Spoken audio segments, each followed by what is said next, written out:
महाराष्ट्र नवनिर्माण सेनेच्या वतीनं पन्हाळा येथे आंदोलन मागे घेण्यासाठी 10 लाख रुपयाची मागितली खंडणी। पन्हाळा इथल्या सहाय्यक दुय्यम निबंधक कार्यालयामध्ये 2021 पासून आज तागायत तुकडाबंदी आदेश असतानाही मोठ्या प्रमाणात दस्त नोंदणी होत असून त्यामार्फत बेकायदेशीर संपत्ती पन्हाळा सहाय्यक दुय्यम निबंधकांनी जमवली असल्याचा गंभीर आरोप करत याबाबतची कार्यालयीन चौकशी व्हावी म्हणून महाराष्ट्र नवनिर्माण सेनेच्या वतीनं सहाय्यक जिल्हा सहनिबंधक कार्यालयात निवेदन देण्यात आलं होतं।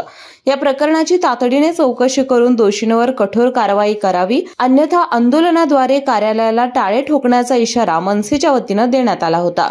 तशा दैनिकात बातम्याही प्रसिद्ध झाल्या होत्या।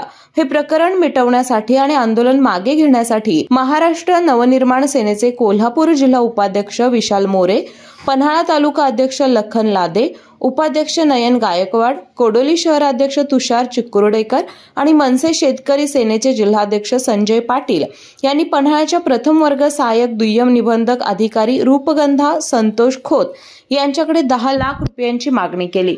याबाबत रूपगंधा खोत यांच्याशी चर्चा करण्यासाठी नयन गायकवाड, लखन लादे यांनी खोत यांना पन्हाळा येथील शासकीय विश्रामगृहावर बोलवलं आणि तडजोड यांनी 2 लाख रुपयांची मागणी केली। हा सर्व प्रकार दिनांक 10 सप्टेंबर पासून सुरू आहे। मनसेच्या या पदाधिकाऱ्यांकडून वारंवार पैशाची मागणी होत असल्यानं पन्हाळा इथल्या प्रथम वर्ग सहाय्यक दुय्यम निबंधक अधिकारी रूपगंधा संतोष खोत यांनी पन्हाळा पोलीस ठाण्यात गुरुवारी रात्री उशिरा रितसर तक्रार नोंदवली आहे।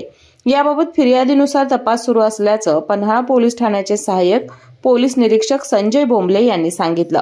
या अशा प्रकारे सामाजिक कार्यकर्ते म्हणून मिरवणाऱ्या स्वयंघोषित नेत्यांकडून खंडणीचा प्रकार उघडकीस आल्यानं पन्हाळा तालुक्यात खळबळ उडाली आहे।